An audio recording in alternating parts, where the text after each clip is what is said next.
I recently bought a drone here in the United States, and I want to share with you 5 things I learned during my purchasing process. The first thing I learned was there was a drone ban in the United States affecting all new drones. The second thing is needing to take a trust test. The third thing is having to register your drone if it's over 250 grams. The fourth thing is needing to know when to be able to fly your drone. And the fifth thing is where to buy a drone.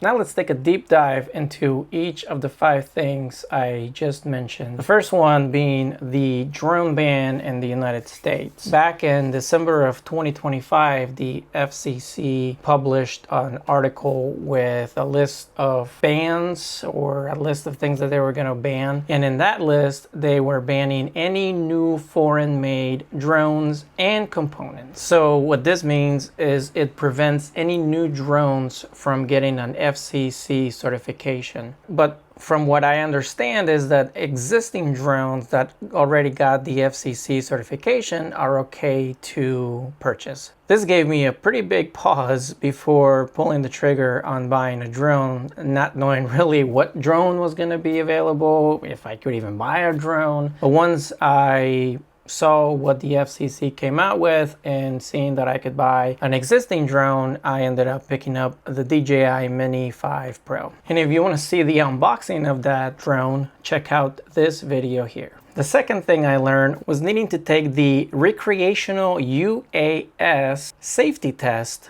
or trust for short. This is required for all recreational flyers. It's a super easy test that was designed for you to pass in about 30 minutes. That's how long it took me to take my test. It's literally just going through videos and answering questions along the way. Super easy. I also used UAVCoach.com as the website to get my trust test, and they have a ton of information available for any drone questions that you might have.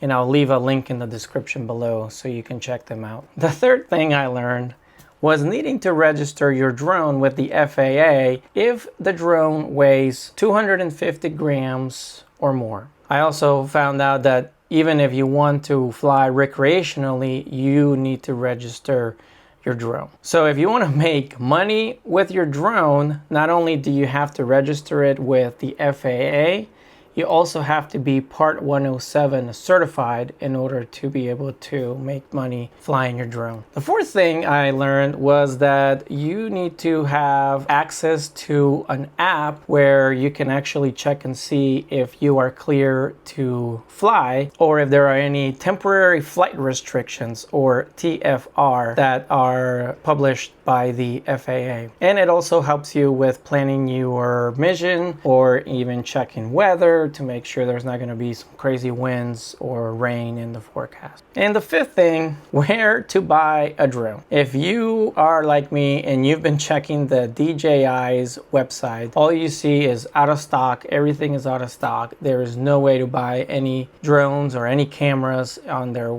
official website. One thing I did find out is that B&H Photo is a certified DJI dealer where you can pick up some of the drones and stuff. The other side that I saw was Amazon, but you have to be real careful with third-party sellers that are not DJI certified.